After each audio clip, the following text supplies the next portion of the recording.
and placed across your CF side. Okay, Okay. next one. Hmm. During the leave period, we can give charge of this position to Mr. X, Mr. Y, junior assistant, to carry out the responsibilities of the said position. कक्षम जी, हाँ जी जी। ये जो can word है ना, can, हाँ जी जी sir. Noting में हम इसको बिल्कुल अवॉइड करते हैं। ओके। नोटिंग में can word, take it from me everybody, can word जो है हम टोटली अवॉइड करते हैं। कैन की जगह हम मे वर्ड यूज करते हैं, ठीक है, ओके। क्योंकि मे जो है एक पॉलिश वर्ड है। कैन का मतलब ये हो गया कि बड़ा अथॉरिटेटिवली हम कह रहे हैं। Authoritatively request. मैं एज ए प्रपोजर नहीं कह सकता हूँ, ठीक है, मैं प्रपोज कर सकता हूँ, और प्रपोजल के लिए जो अप्रोप्रिएट वर्ड है वो कैन की जगह है। Okay, yes sir. उसको आप कह सकते हैं कि the charge of that officer may be signed to this person, या आप कह सकते हैं कि जो रूटीन चीजें जो है वो लुक आफ्टर कर लेंगे वो, लेकिन यहाँ पे चार्ज देना ही पड़ेगा क्योंकि 50 दिन की बात है, तो you will have to see person who can take that charge जी। तो कैन ठीक है वर्ड जो सर। है, okay, next. Okay sir. The official is therefore found to be eligible for said period of leave. Hence, the case is covered under rules and submitted for kind perusal and approval. Okay, Sheikh ji ने कुछ चीजें cover की थी जो कि उतनी एलेबोरेटिवली आपने नहीं की, बट क्योंकि आप लिख रहे हैं कि उनका फॉर्म पड़ा हुआ है, उसमें फॉर्म है वहां पे, बट अगर पूरा कॉम्प्रिहेंसिव वे से आपने पुटअप करना होगा तो उस केस में जो उन्होंने एस्पेक्ट्स बोले थे, जैसे उनके खिलाफ कोई इंक्वायरी नहीं है या उस तरह से कोई इशू नहीं है उनका चल रहा, ओके, और उसके अलावा एडमिसिबिलिटी है, कितनी उनकी लीव बनती है, क्योंकि ये तो रेफरेंस देंगे ना लीव अकाउंट, तो आपने कम से कम उसके टोटल का तो रेफरेंस दोगे ना कि टोटल उनकी सर, इतनी लीव होती है। टोटल दिया है सर 180 लीव। हाँ, 180 में से दे सकते हैं, बिल्कुल बिल्कुल। तो काफी एस्पेक्ट्स आपने कवर किए, जो सेंटेंस में चीजें थी जिनको की रिमूव करने की या सब्स्टिट्यूट करने की जरूरत है वो मैंने आपको सजेस्ट किया, ठीक है। तो मेन जो मेरा हिस्सा है, anybody else who has taken it, then we are concluding. Anybody? Vishan ji आपने लिखा है, आपकी क्लास लेट हो गई थी, अब आपको पेनल्टी लगा, बहुत बढ़िया, बता दें। Sir, subject है grant of some leave in favor of Mr. X senior assistant. बहुत बढ़िया, ठीक है ठीक है। Sir, Mr. X senior assistant submitted application for grant of 50 days on leave with effect from 2nd August. Vishan ji, Sir, जो आपने लिखा सबमिटेड, sir, उसमें लिखे हैज सबमिटेड, ठीक है, has हैज सबमिटेड, ठीक है, उसमें Yes. सबमिटेड जो है वो पास्ट में चला जाता है, yes. ठीक, हमें उसको पास्ट में नहीं लेना, ही हैज सबमिटेड, ओके जी। Yes, sir. Sir with effect from आ गया 2nd अगस्त से लेके 20 सितंबर तक, है ना? As per service record of said employees, the earned leave in their leave account is 245 days, in and their in his in his in their नहीं, in his in his hmm, in his leave account is 245 days and has been placed on CF site. ठीक है, During leave of such said employees, the charge shall be handed over to Mr. A, junior assistant. shall The नहीं, case Vishan ji shall shall be shall be क्या आएगा sir? maybe shall नहीं, sir shall बड़ा determined word है, shall बड़ा sir determined word है, जैसे हम आई और विल के साथ शैल यूज करते हैं ना, और हम आई के साथ विल भी यूज करते हैं। विल करते हैं जहाँ पूरा पर्टिकुलर होता हूँ, मैंने करना ही करना है ये। Okay sir. शैल जो है बड़ी कमिटमेंट कर रहा है, तो आप प्रपोज कर रहे हैं ना कि डिसीजन ले रहे हैं। Okay, Yes, sir. May be handed over to Mr. A Junior Assistant. The case is therefore covered under rule and is submitted for client review and approval. ठीक है, ठीक है, ठीक है। जहाँ तरमीम की जरूरत थी वहां मैंने आपको सजेस्ट किया है। बाकी Yes. ठीक क्या हमने रिस्क लिखा है, उतना ज्यादा एलेबोरेट नहीं किया है, but still I go with Sheikh Wasim ji. Sheikh ji आप पोस्ट कर देंगे? Okay, sir. Okay. Sheikh ji आप पोस्ट कर देंगे? Okay. Anybody else who voluntarily wants to mention what they have done? Okay. अब एक चीज और हमें थोड़ा नोटिंग के बारे में सर थोड़ा सा मिल सकता है सर? जस्ट नोटिंग के बारे में सर थोड़ा सा ओवरव्यू सर, मैं एक्चुअली लास्ट वीक सारा मिस हो गया था। नहीं, ऑफिस नोट यहाँ पे खुला हुआ है, don't worry, don't worry, will cover it. ठीक है, अभी हम एक नोटिफिकेशन की बात कर लेते हैं। नोटिफिकेशन से आप सब लोग वाकिफ हैं। नोटिफिकेशन पे मैंने ज्यादा डिस्कशंस नहीं की, क्योंकि नोटिफिकेशन हम बहुत देर से डिस्कस करते आ रहे हैं, डायरेक्टली और इनडायरेक्टली। जैसे अभी जीएफआर की क्लास में हमने दो एसओस की बात की ना, एक 15 की बात की, एक 58 की बात की। अभी जीएफआर की क्लास में लास्ट में पॉइंट आउट हो रहा था ना कि हमें वो दो शेयर कर देना जी। तो वो जो एसओस है वो क्या है? वो नोटिफिकेशन ही तो है आपकी। इफ यू सी, जो आपकी एग्जाम की नोटिफिकेशन थी, मैंने स्क्रीन पर शेयर की है ना? Okay, screen is not share, just a minute.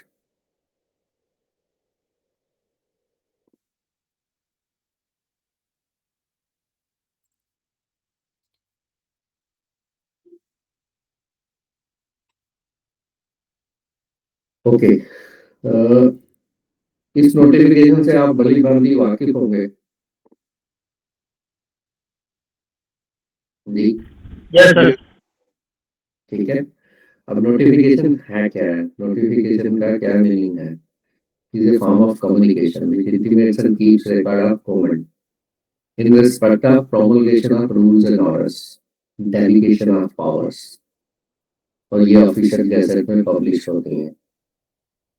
Delegation of powers, उसके भी वो थे ना एसओस, जो अभी हम डिस्कस कर रहे थे वहां पे, एसओ 15 एंड 58। नोटिफिकेशन मींस ये जब कोई लेजिस्लेटिव काम होता है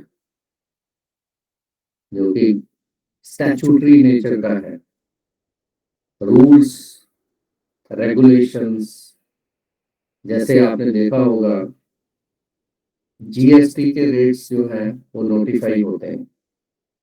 कई बार किसी आइटम का जीएसटी रेट लो हो जाता है, कई बार उसका हाई हो जाता है, कई बार एग्जम्पशन भी हो सकती है कुछ चीजों को। तो गवर्नमेंट क्या करती है? नोटिफाई करती है ना। ठीक है, जैसे आपके एग्जाम जो है वो पीएससी ने नोटिफाई किए ना, क्योंकि पीएससी क्या है? वो भी तो एक स्टैट्यूटरी इदारा है ना। नोटिफिकेशन का मतलब क्या होता है?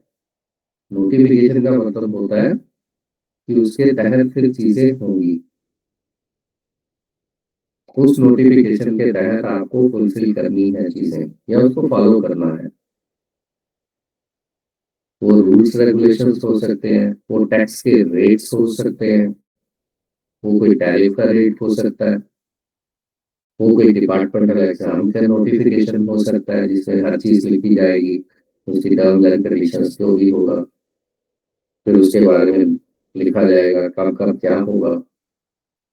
तो ये नोटिफिकेशन तो बड़ी लेटेस्ट है ना आपके लिए, ठीक है।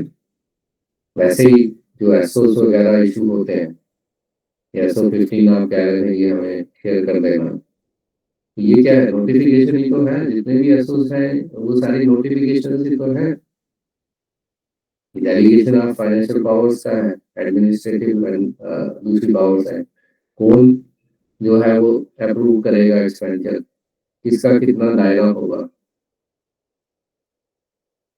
तो ये सारी जो है नोटिफिकेशन, इसलिए हमने ज्यादा डिस्कशन नहीं की इस पे। नोटिफिकेशन से आप रोजमर्रा डील करते हैं, और उसमें क्या है, एक नोटिफिकेशन का नंबर होगा, ठीक है। नोटिफिकेशन का एक नंबर होगा ना, नोटिफिकेशन उससे डेट होगी, कहाँ से इशू हो रहा है वो भी होगा। जैसे पीएससी ने आपकी नोटिफिकेशन इशू की, तो वहाँ पे पीएससी का हवाला है, नोटिफिकेशन का नंबर है, उसी को फिर ध्यान में रखते हुए हम एप्लीकेशन देंगे। I don't think notification is such a thing जो कि आपको परेशान करेगी। और वैसे भी नोटिफिकेशन का क्वेश्चन आपको नहीं आएगा। नोटिफिकेशन आपको समझ में आना चाहिए कि नोटिफिकेशन में क्या कवर होता है। लेकिन अगर आप बोलेंगे नोटिफिकेशन बनाने का क्वेश्चन आपको आएगा, तो फॉरगेट अबाउट दैट, ठीक है। Is it clear? आपको लेटर लिखना आ सकता है, आपको डीओ लिखना आ सकता है, यूओ लिखना आ सकता है, नोट लिखना आ सकता है, बट डोंट एक्सपेक्ट कि आपको नोटिफिकेशन बनाना आएगा। क्योंकि नोटिफिकेशन जो है उसको अंडरस्टैंड करने की जरूरत है, उस तरह से नहीं है। और नोटिफिकेशन में क्या होता है, जैसे आपने देखा होगा एनआईटी होता है, एनआईटी भी होता है, नोटिस इनवाइटिंग टेंडर। तो उसमें क्या होता है, टेंडर की टर्म्स एंड कंडीशंस होती है ना, लास्ट डेट भी होती है उसमें, इस टेंडर का क्लोजिंग डेट कितना है, ठीक है। आपको फॉर्म कहाँ से मिलेगा, तो वो भी एक तरह से नोटिफिकेशन है। वी आर नोटिफाइंग कि ये आपके लिए है, आप इसको फुलफिल करें। अगर आप अप्लाई करना चाहते हैं तो कर लें, किसी को ओके। तो जितने भी गवर्नमेंट के रूल्स हैं या स्टैट्यूटरी उसकी लेजिस्लेटिव पावर्स हैं, वो जो नोटिफाई होती है, प्रोमलगेशन होती है उनकी, वो नोटिफिकेशन की फॉर्म में होती है। Those notifications are published in the official gazette, फिर वो ऑफिशियल गैजेट में पब्लिश होती है। और यहाँ पे क्योंकि हम बीएससी की बात कर रहे हैं, तो that is also statutory organisation, उनके पास भी इख्तियार है, तो दे आर नोटिफाइंग। इसी तरह से एक्साइज का डिपार्टमेंट है, तो एक्साइज के डिपार्टमेंट के पास उसकी नोटिफिकेशन इशू करने का इख्तियार है। इनकम टैक्स वालों के पास इनकम टैक्स के बारे में नोटिफिकेशन इशू करने का इख्तियार है। ओके, तो आप देखें नोटिफिकेशन किसी को एड्रेस नहीं होगी उस तरह से, किसी खास पर बंदे को तो एड्रेस नहीं होगी ना नोटिफिकेशन, तो जो उसके स्टेक होल्डर हैं उन पे फर्क पड़ेगा। जैसे आप देखें रेवेन्यू वाले आजकल स्टैंप ड्यूटी रेट्स की नोटिफिकेशन करते हैं, हर दिसंबर में वो करते हैं और जनवरी से एप्लीकेबल होता है। Are you aware of it? जी, तो आप कभी पहले डीसी की वेबसाइट में जाएंगे, हर डीसी जो है वो स्टैंप ड्यूटी रेट्स को नोटिफाई करता है। नोटिफाई करने का मतलब ये होता है कि जो प्रॉपर्टीज का रजिस्ट्रेशन होगा, एटलीस्ट वो स्टैंप ड्यूटी के लिए उस रेट को कंसिडर किया जाएगा। क्योंकि होता क्या था कि लोग कौड़ी के भाव लिखवाते थे डॉक्यूमेंट्स पे। इस डील तो बहुत बड़ी बड़ी होती थी, लेकिन जो कागजों में लिखवाते थे वो बड़ा लिमिटेड अमाउंट लिखवाते थे। तो उससे क्या था, गवर्नमेंट को स्टैंप ड्यूटी उतनी आती नहीं थी। तो दैट्स व्हाई वो नोटिफिकेशन स्टार्ट हुई। इस साल के पहले नोटिफिकेशन इशू करनी है, जो रेवेन्यू वाला रजिस्ट्री करेगा वो स्टैम्प ड्यूटी के रेट देखेगा, उसके हिसाब से स्टैम्प ड्यूटी लगाएगा, चाहे उसने कोई भी रेट लिखा हो। ओके, तो नोटिफिकेशन का मेन जो पर्पस है वो है कि आपके पास कोई स्टैट्यूटरी पावर है, जैसे गवर्नमेंट के पास स्टैट्यूटरी पावर्स हैं तो वो एसओस इशू करते हैं ना। All the SOs are coming under the category of notification. इसी तरह से टैक्स के रेट्स नोटिफाई होते हैं, वो नोटिफिकेशन है। एग्जाम वो नोटिफिकेशन के तहत होता है। तो मुश्किल नहीं है ना नोटिफिकेशन में। बाकी जैसे मैंने आपको बोला कि ये आपको नोटिफिकेशन बनाने का एक्सरसाइज नहीं आएगा, मीनिंग आ सकता है कि नोटिफिकेशन क्या होता है, लेकिन वो कोई केस नहीं देगा आपको कि आप ये नोटिफिकेशन बना रहे हो, तो रिस्ट्रिक्ट करेगा अपने आप को हेडर पे, डीओ पे, यूओ पे, ऑफिस नोट पे बड़ा फोकस होगा, क्योंकि आपके लेवल पे ऑफिस नोट का बहुत रोल है। प्रैक्टिकली तो आपको ऑफिस के नोट बनाने हैं ना, नोटिफिकेशन तो स्पेशलाइज तो बना लेंगे, बट आपको हर मैटर के ऊपर नोटिंग तो करनी पड़ेगी, ऑफिस नोट तो लिखना पड़ेगा। That's very important for you.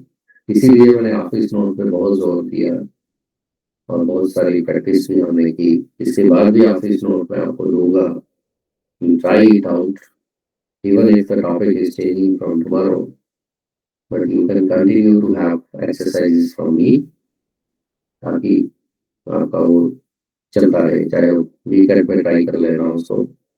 ठीक है जालिम जी? ये सर जालिम जी, ये सबके लिए ये है कि जालिम जी को कोई मेडिकल इमरजेंसी थी तो he couldn't attend the classes। Office note जालिम जी बहुत सिंपल सी चीज है, सिंपल सी चीज समझने के लिए है लेकिन करने के लिए टेक्निकल है। मीन्स कोई भी मैटर जो कि हमें मार्क होता है, पहली बात तो ये है कि नोटिंग के लिए हमारे पास कुछ मार्क हुआ आना चाहिए, या कई बार हम अपने लेवल पे भी कर सकते हैं बेस्ड ऑन आवर ऑब्जर्वेशन।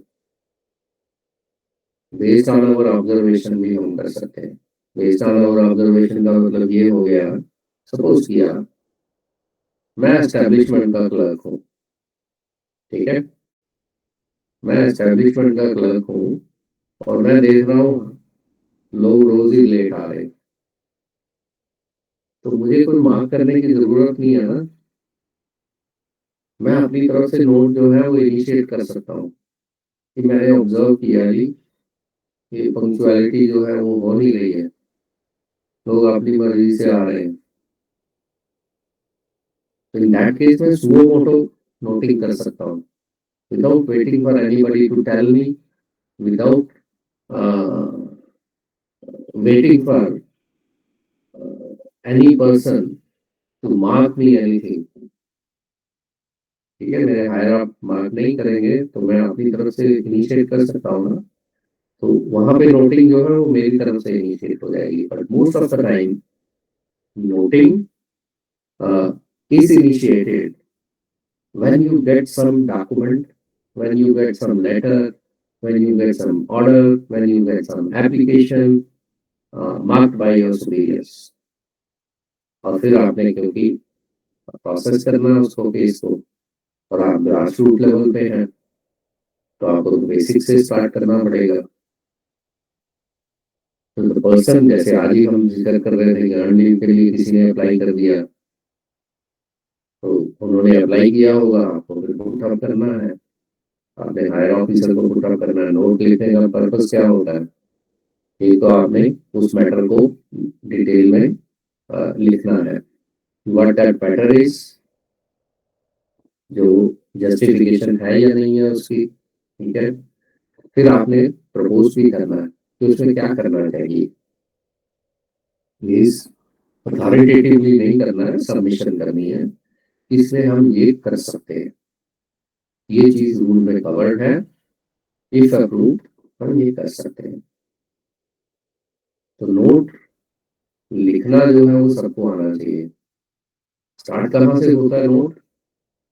अगर तो आपके पास डॉक्यूमेंट मार्क हो गया है, फिर हमेशा उसके रेफरेंस से स्टार्ट होगा कि ये आर्डर मुझे मार्क हुआ, ये एप्लीकेशन मेरे पास आई, इस आदमी ने ये अप्लाई किया है, जैसे जीपी फंड के लिए अप्लाई कर दिया एडवांस के लिए, तो उसके लिए एप्लीकेशन आई है आपके पास, तो वहां से वो स्टार्ट होगा। तो रेफरेंस कहाँ से आएगा? जो आपके पास डॉक्यूमेंट आ रहा है। फिर आपने उसमें डिटेलिंग करनी है जो जो रिक्वायर्ड होगी, और फिर आपने उसको कंक्लूड करना है कि इसमें डिसीजन क्या हो सकता है। कई बार ऐसा भी होगा कि आप डिसीजन प्रपोज नहीं कर सकते हैं, या उसमें कोई खामी है,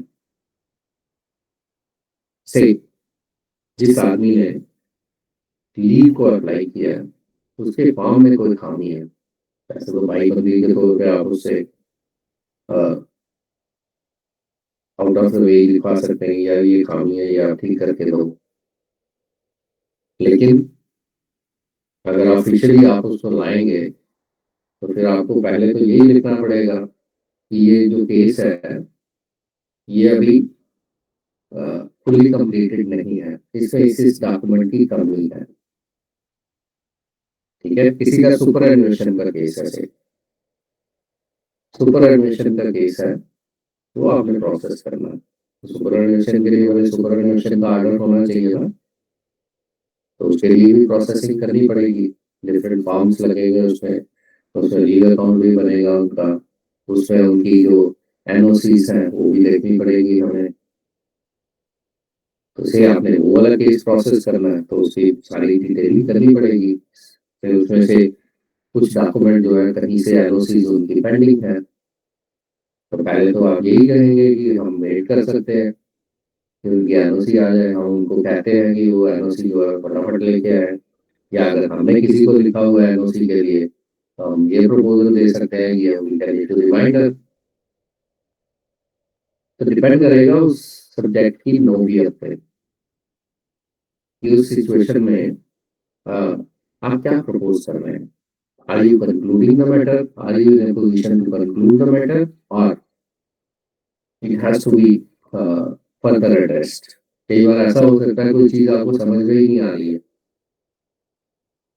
ठीक है, तो आप गाइडेंस के लिए भी नोट लिख सकते हैं, submitted for guidance and further instructions. मुझे नहीं मालूम है जी क्या करना है इसमें, तो फर्दर इंस्ट्रक्शंस मुझे दें।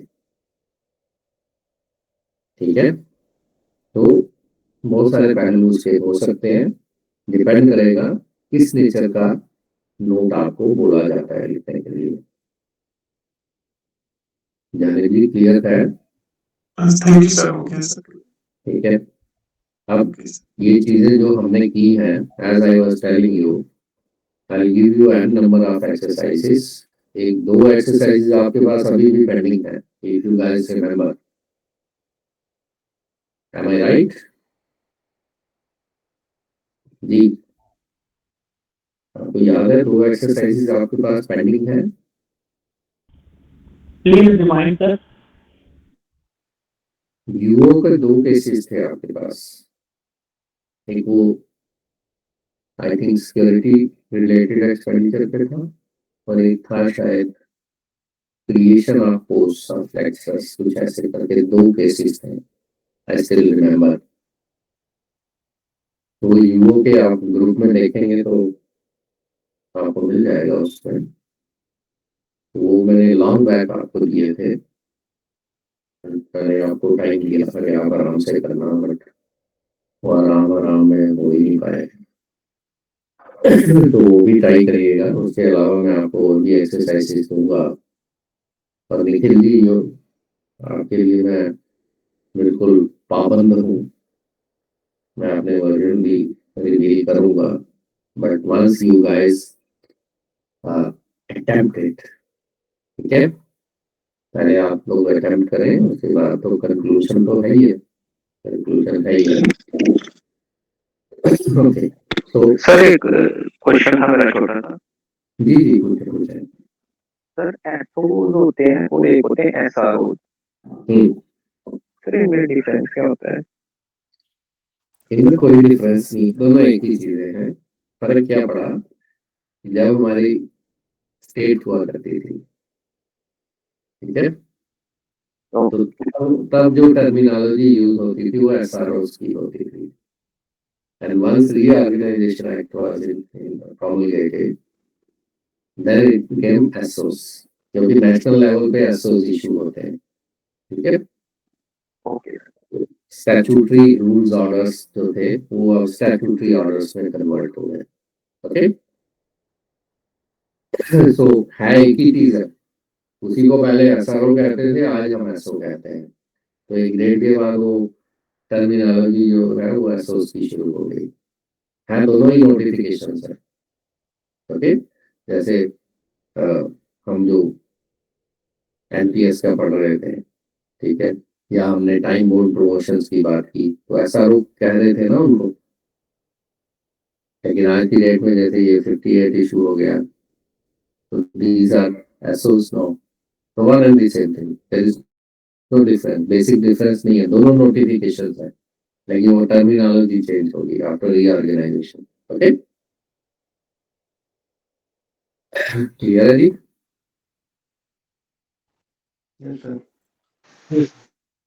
ठीक है, फिर आज के लिए इतना ही रखते हैं। कल हम लोग ऑडिट स्टार्ट करेंगे, ऑडिट के मैं नोट्स आपके साथ शेयर कर दूंगा।